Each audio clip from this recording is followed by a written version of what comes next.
Hello Gemini, Sun, Moon, Rising, and Venus signs. Kamusta po kayo? Sana po ay nasa mabuti kayong kalagayan. Welcome back po sa Star Tarot. Kung bago kayo dito, welcome din kayo. Thank you sa inyong support. I truly appreciate it. God bless you all po. Unang mensahe ni Gemini ay Lion. Ayan, time to act. No, Gemini, hindi na ngayon ang panahon para mag-procrastinate pa, para mag-hesitate pa, para mag-self-doubt pa. Now is the time to act, no? Ibig sabihin yan, kung ano man yung balak ninyong gawin, kung ano man yung mga ideas ninyo na gusto nyong isa katuparan, you know, the conditions are perfect na around you para isa katuparan ninyo yan, para simulan nyo na yan, para gawin nyo na yan, no? Kahit ano man yan, pag-apply ng trabaho, panliligaw, no? Pagsisimula ng negosyo, kahit ano pa man yan, ano? Ibig sabihin, no? If this message resonates with you, Gemini, ibig sabihin, simulan mo na. Ngayon na ang tamang panahon para dyan, no? So, tignan natin kung ano pa ang ganap. We have fun, romance, celebration, party. Ayan. So, maaaring meron ditong selebrasyon ng inyong pag-iibigan. Maaaring meron ditong anniversary ng iba sa inyo, monthsary, maaaring ganon. Or maybe, meron din ditong celebration ng achievements, accomplishments. Maaaring ganon din ang ganap. It could also be, okasyon, no? Maaaring merong birthdays, may monthsary, no? May mga wedding party siguro. Ano pa ba? Mga, engagement party, maaring may mga ganon, ano? Or maari din, no? For some of you, if you are in established relationship na, maaring ito din yung panahon na mas magiging mas magiging passionate kayo with your person, mas magiging closer ang inyong relationship, there will be more intimacy, no? Maaring ganon. Maaring magla-level up din dito ang inyong romantic relationship, no? Something like that. For singles naman, this could be a new romantic partner, no? Na parating sa inyo. Maaring papasok na din kayo sa isang bagong love connection, no? That is also possible. We have younger woman. Ayan. So, maaring yung person ninyo dito is younger woman, no? Maaring younger sa inyo. Maaring ganon ang ganap. So, for others of you, this could be in other scenario naman sa buhay, no? Maaring si younger woman is yung anak. Maaari din katrabaho ninyo yan, nililigawan ninyo yan, maaaring ganon, no? And you're going to be dealing with this person around this time, no? We have September, maaring, maaring ginawa ninyo ito, plano ninyo ito ng September pa, maaring you keep on procrastinating, no? Maaring meron pa kayong mga ideas na noon nyo pag gustong gawin, maaring naisip ninyo ito nung September pa, na nakaraan, na September 2023, no? At you keep on hesitating, you keep on postponing, no? Maaring ganon. Kaya, may time to act tayo, because maybe, na yan, panahon na sa ngayon, no? Matagal nyo nang inisip yan, September nyo pa yan na pag-isipan, pero January na, no? February na, ngayon, dumating na tayo sa pangalawang buwan ng taon, pero maaring nagpo-procrastinate pa rin kayo, no? So, maaring ganun dito ang gaganap ng iba, kaya sinasabi ni Lion Energy, mag-take action na kayo sa ngayon, no? Panahon na para gumalaw, okay? We have crib, birth, or conception of a child, or enterprise. So, maaring ang iba sa inyo dito, yung sa-celebrate ninyo dito is welcoming of that new baby, no? Or, maaring ang sa-celebrate ninyo dito is yung pag-open up ninyo ng bagong negosyo, ng bagong enterprise na to. So, maaring gano'n. It is also possible dito, Gemini, for some of you, na yung bagong enterprise na to, yun siguro ang plano ninyo, no? Nung September pa kayo nagpaplano about that, sa pag-put up ng bagong enterprise na yan, no? Maaring gano'n. So, that could be it. So, what else? Fire, strong emotion, passionate love or hate. So, most likely, love ito, no? Maaring passionate love ito na mararamdaman ng iba sa inyo dito, Gemini, dahil meron tayong romance energy. So, that could be love, no? That could be love. So we have will, yan, indecisiveness, allowing your life to rumble aimlessly. So ang iba sa inyo dito talaga, no, siguro nagdadalawang isip pa, siguro hindi kayo makapag-desisyon talaga. Am I going to take this opportunity na or hindi? Am I going to move now or hindi? No, maaring ganon. Hindi pa rin kayo makapag-desisyon, hindi pa rin malinaw sa isip ninyo kung ano ang gagawin ninyo sa ngayon. No? So maaring ganyan ang sitwasyon ng iba sa inyo dito sa plano ninyong ito, no? But hopefully ito yung mamayani, no? Mag-take action na kayo, no? So what else? We have wedge. Someone is trying to come between you and a friend or something you want. Ayan. So merong i-epal dito, merong epal, ano, Gemini. So this could be the person na siguro hindi nito gustong magtagumpay ka, hindi nito gustong magkaroon ka ng magandang pakikipagkaibigan, you know, siguro this could be si younger woman, no, maaring mas bata sa iyo, no, na babae ang merong ganong sitwasyon dito na siguro siya yung involved dito sa inyo sa wedge energy na to. It could be different person, no, it could be different then, but there is someone, you know, no, kilala mo na to. So maaring ano to, maaring nasa circle lang ito ng sa trabaho or maaring kapamilya. This could be anyone sa buhay ninyo. But if this message resonates with you, alam ninyo to. Alam ninyo to kung sino yan. So what else? We have Chairfield. Someone new is entering your life. Ayan. So maaring kung sino man ito, maaring yan ay madidiscover ninyo talaga, no? And maybe you're going to let that person go sa buhay ninyo. Maaring tatanggalin nyo yan sa buhay ninyo, kaya naman merong papasok. 'Di ba? Ganun ang buhay. Kapag meron kang tatanggalin sa buhay ninyo, meron kang pintong isasara, God is giving you a new door, no, na bubuksan. May bagong pinto, may bagong bintanang magbubukas para sa inyo. Kaya someone is going to be out of your life. Maaring ito yon, si Epal. And no, you are welcoming a new one. A new one, a better friend or a better person, no, than this person na tatanggalin ninyo sa buhay ninyo. So tingnan natin, Gemini, kung ano yung final message ninyo. Lifting the spirits of others will do the same for you. That's very true, 'di ba? Kasi mas pag meron tayong tinutulungan, pag meron tayong napapasaya, mas masaya tayo, 'di ba? Mas masaya ang pakiramdam natin, no? And even happier than kung ano nararamdaman ng tinulungan natin, 'di ba? So compliment others, put their insecurities to rest, remind them that they are worthy of love and respect. Ayan. So napakaganda, no? Napakaganda. You're very compassionate, you're very loving, you're touching many different people's lives dito, at saka siguro siguro nilalapitan kayo ng maraming tao din, mga tao na may problema, mga taong may concern sa buhay nila, mabigat sa dibdib nila, mga pinagdadaanan sa buhay. Maybe you are the go-to person, no? Kasi maaring you're helping them to uplift, no, their feelings, yung mga nararamdaman nila, yung mga naiiba siguro ang perspective nila sa buhay kapag naririnig ka nila, no? Yung may magbibigay ka ng advice, you know, ang mga ganong bagay, siguro pinaparamdam mo sa kanila yung respeto sa kanila, yung halaga nila, no, sa mundo, yung mga ganon. Kaya napapasaya mo sila, no? You are touching their hearts. So good luck, Gemini. That's all I have for you for today. Thank you for watching Love and Light. Namaste. Hello, Libra, Sun, Moon, Rising, and Venus signs. Kamusta kayo? Sana po nasa mabuti kayong kalagayan. Welcome back po sa Star Tarot. Kung bago kayo rito, welcome din kayo. Thank you sa inyong support. I truly appreciate it. God bless you all po. Tingnan natin ang mga messages ninyo for today. Libra, unahin natin yung mga nag-flip out na. Okay, so nakakaloka tong bagong lamesa. Nahihirapan tayong kunin yung mga cards.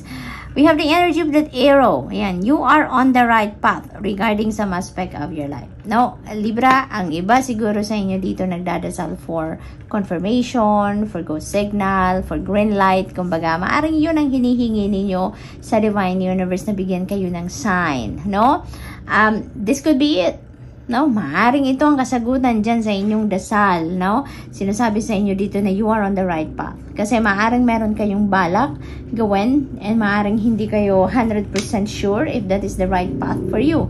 Kaya maaring naghihingi kayo ng sign and this could be the answer sa inyo, no? Sinasabi dito sa inyo, tama ka, anak. You are on the right path, no? In some endeavors of life, depende sa inyong pinagkakabalahan or depende sa kung ano talaga yung specific na bagay na yan na inihihingi ninyo ng sign, no?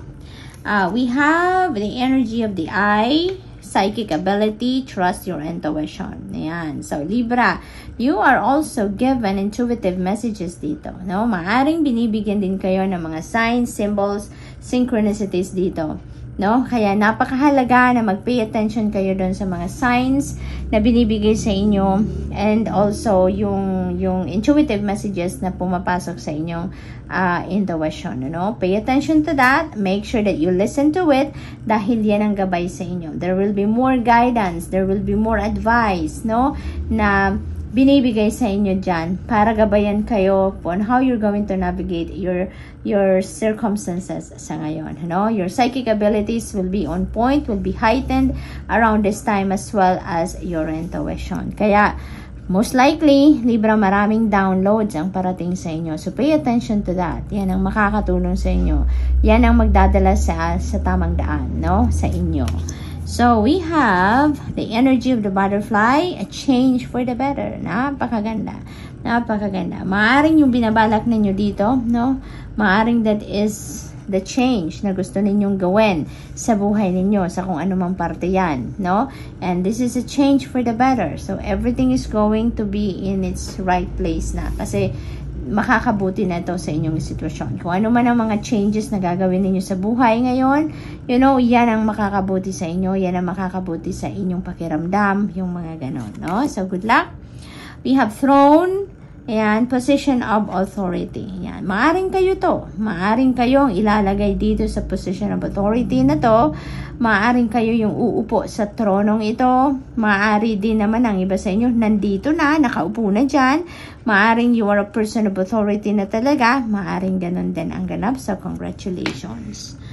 We have owl. Ayan, good advice from a wise person. Ayan, look at that, Libra. Kung paano kayo ginagabayan ngayon ng Divine Universe. Look at that.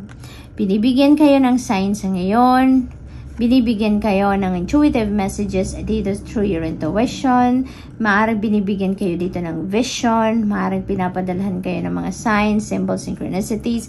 And look at that. The Divine Universe is also using a wise person na nasa paligid ninyo dito to give you also another guidance, no?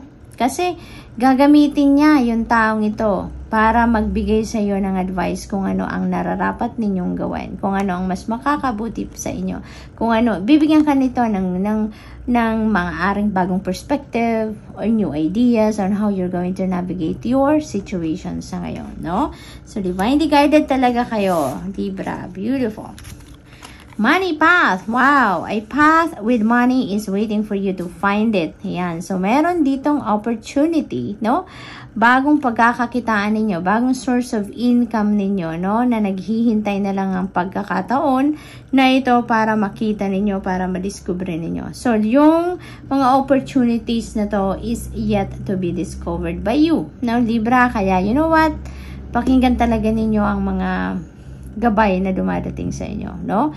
Pakinggan ninyo ang intuition ninyo, makinig kayo dito sa wise person na to na mag-a-advise sa iyo. Kasi maaring isa sa mga gabay na makukuha mo dyan is to lead you where this money path is, no, Libra? So, what else? We have shark, take care, or there will be a loss of material wealth. Ayan. So, this is also a reminder for you, no? Mag-take kayo ng precautionary measures pagdating sa inyong pagbabudget, sa inyong paggastos, no? Bantayan ninyo ang inyong pera, no? Bantayan ninyo ang pagpasok at ang paglabas ng inyong pera. Make sure na monitor ninyo, make sure na minomonitor ninyo ang paglabas at pagpasok ng pera, saan ninyo dapat yan ilagay. Make sure na sinusunod ninyo ang inyong budget plan, no? Otherwise, nako, baka magulat kayo, nako, ubos na pala ang pera ko, hindi ba? Kaya make sure na minomonitor ninyo ang inyong paggastos, no? At kung ano ang inyong pinagkakagastusan. We have egg, success assured with good plans and hard work. This is also a beautiful reminder for you, no? Na ang tagumpay, no? Sigurado kang magtatagumpay if, you know, pagpaplanuhan mong mabuti kung ano ang inyong mga gagawin, kung ano mga inyong mga plano ninyo, at, no, gawin mo ang nararapat mong gawin.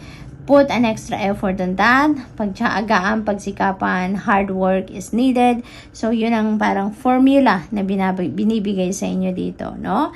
Good plans plus hard work equals success, no? Napakasimpleng formula to na binibigay sa inyo ng Divine Universe. Easy to follow, no? So, what else?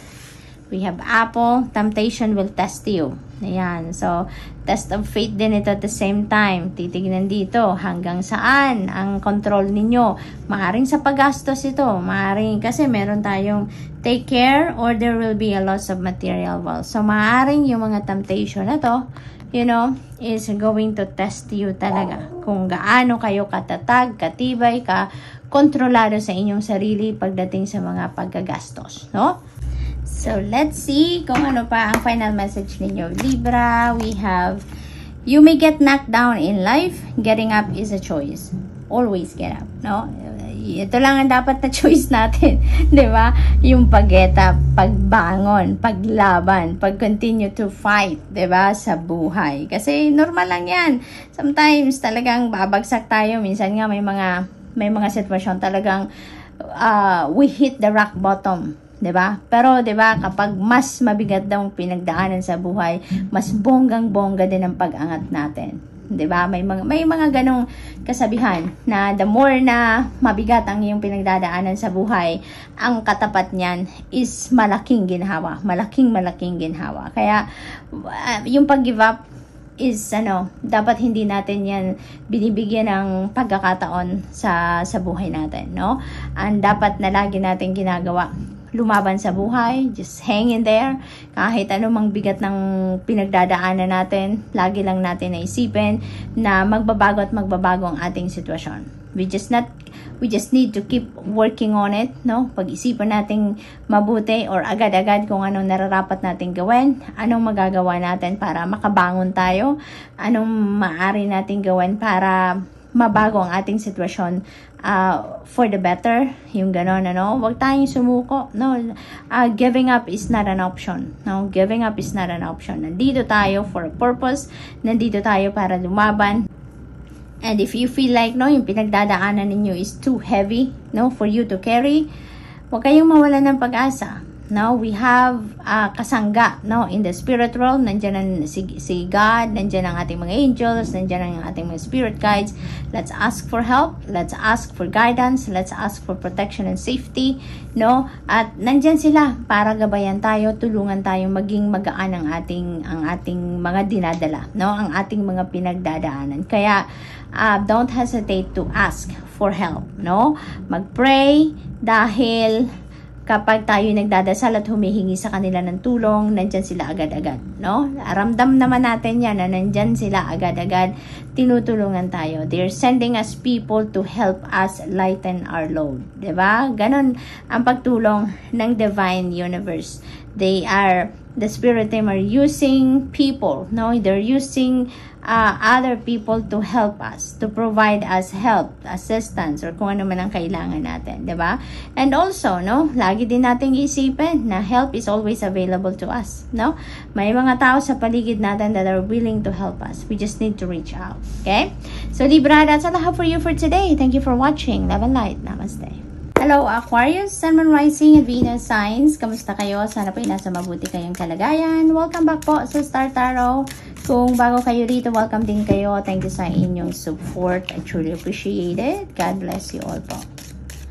Unang mensahe ni Aquarius for today, we have woman dealing sa relationship with a woman. Ayan. So, this woman could be anyone sa buhay ninyo, Aquarius. This could be your boss, no? This could be your mom, this could be your wife, this could be a friend, no? This could be anyone that you are going to be dealing with around this time, no?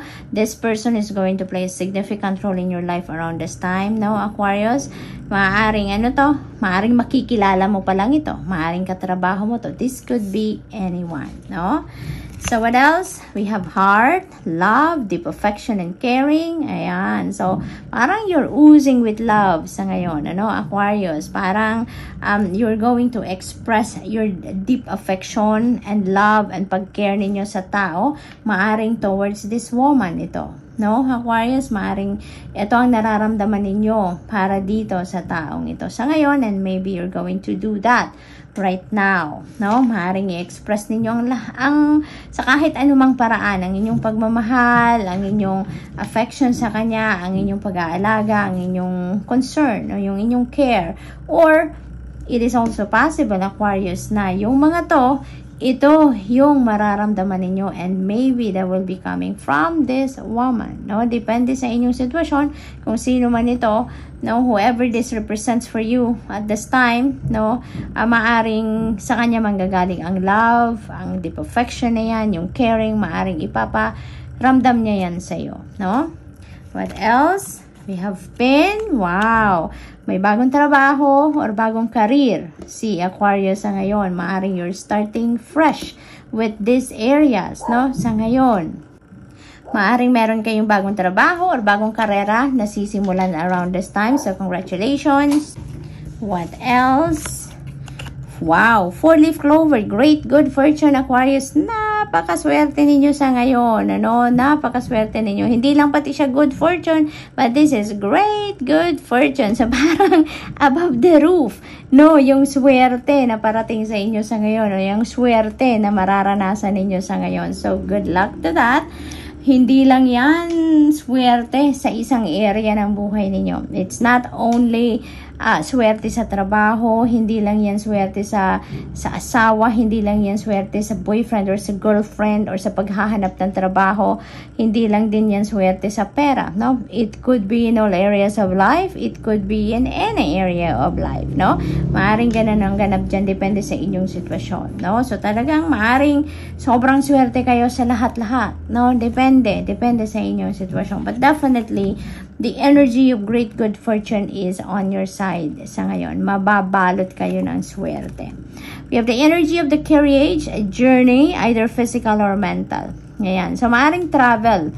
Ito, physical travel for some of you. Maaring may biyahe kayong pupuntahan, may gagawin, So, since maliit lang yung carriage na to, so it could be a short distance travel, no? Maaring ganon. Maari din naman na kung saan man kayo papunta, no? Maaring saglit lang ang sadya ninyo doon, saglit lang ang travel na to. Maari din ganon ang sitwasyon dyan. At saka maari din naman na yung journey na to is siguro related din ito sa trabaho ninyo, Aquarius, no? Maaring nasa travel industry kayo, maaring nasa yung requirement ng trabaho ninyo or ng career ninyo siguro is frequent traveling. Maaari din ganon ang ganap dyan for some of you. For others of you, this could be mental travel, no? Maaring malayo or malalim ang iniisip ng iba sa inyo dito. Maaring ang iba sa inyo dito nagsiset siguro ngayon ng mga goals ninyo, no? Maaring may iniisip kayong ganon, maaring may pinagdidiskartehan din kayong mga plano sa ngayon na yun ang iniisip ninyo. So, maaring yun ang kumukuha ng mas marami ninyong oras. Instead na nagpapahinga kayo, maaring nag-iisip kayo, no? What else? We have January. So, January has passed, no? So, maaaring may plans kayo dito na inisip in January, and i-continue nyo yan sa ngayon. Maaaring gagawa ninyo ng paraan na yan sa ngayon. Maybe you're going to start taking the practical steps that you need para maisakatuparan na ninyo yung mga plano ninyo, no? Or yung mga iniisip ninyo sa ngayon, no? Around this time. So, good luck. We have sunrise, new creative ideas, new ventures, fresh start. So most likely, ito na nga yun, yung mga bago ninyong, yung mga inisip ninyo ng January pa, na gusto na ninyong gawin, may mga plans or ideas kayo na gusto ninyong isakatuparan, maaaring around this time talaga, ito na yung panahon para magte-take action na kayo, no? Yung mga fresh start na to, this could be this new job or new career, diba? New ventures, new creative ideas. So, most likely talaga, parang very juicy ngayon ang isip ninyo, no? It's oozing with creative things na gusto ninyong gawin, no? Maaring ganon. So, this is really beautiful kasi lalo-lalo na meron kayong great good fortune energy. Kaya, kung ano man yung mga balak ninyong simulang gawin sa ngayon, maaring siswertehin kayo dyan. Maaring maka-experience kayo dyan ng parang smooth sailing lang ang magiging galawan ninyo dyan. Yung mga pagpoproseso ninyo ng kung anong mga bagay-bagay regarding that venture, no? Or regarding that mga ideas ninyo. Maybe, it's going to be smooth sailing lang, no? Kasi maswerte kayo. Nasa horizon ninyo ang good fortune. So, mas magiging magaan, kumbaga, mas mabilis. This is the energy of the egg. Success assured with good plans and hard work. Napakaganda nitong reminder para sa inyo. No, parang pinaparealize lang sa inyo dito ng Divine Universe kung ano ang magagawa ninyo para makamit ninyo ang tagumpay. Paano ninyo makakamit ang inyong tagumpay. So this is the formula. Good plans plus hard work equals success. No, ito yung malinaw na pinapakita sa inyo ng universe dito, no? Pagplanuhan ninyong mabuti, pagtrabahuan ninyo, mag-extra effort kayo, extra hard work ang gawin ninyo at magtatagumpay kayo, no? Ganun lang ang sinasabi niya. What else? We have ant, work, achievement, success. Look at that. Maybe ang iba sa inyo dito, Aquarius, is going to focus on your work. Maybe dahil siguro dito, dahil bago kayo sa trabaho, kaya mas parang more attention ang ibibigay ninyo dyan sa trabaho dahil siguro mag-a-adjust pa kayo, hindi ba? Kaya kasi bago lang. Maaari din naman na hindi. Dahil for some of you naman dito, ibang sitwasyon naman sa trabaho. Maaring meron naman din kayong mga pagtatagumpayan na sa ngayon. Maaring matagal na din kayo sa inyong trabaho, sa field ninyo, and maybe there are successes dito na makakamit kayo. May mga achievement kayo, may mga accomplishments kayo dito sa inyong trabaho, no? Maaring ganon din ang ganap dito for some of you. So that's really beautiful. Tignan natin kung ano ang final message ninyo, Aquarius. Forgive others even when you don't think they deserve it. You deserve the peace that comes from forgiveness. Yeah, you're not doing that for them. No, yung pagpapatawad natin, hindi natin ginagawa yan para sa kanila. Hindi natin ginagawa yan para bigyan sila ng pabor, but we are doing it for ourselves. We are doing the favor sa sarili natin because, pag nag-forgive tayo, magkakaroon na din tayo ng peace of mind, makakapag-move on na tayo, we can start our lives, on a clean slate, yung ganon. Kaya we are doing it for ourselves, So Aquarius, that's all I have for you for today. Thank you for watching. Love and light. Namaste.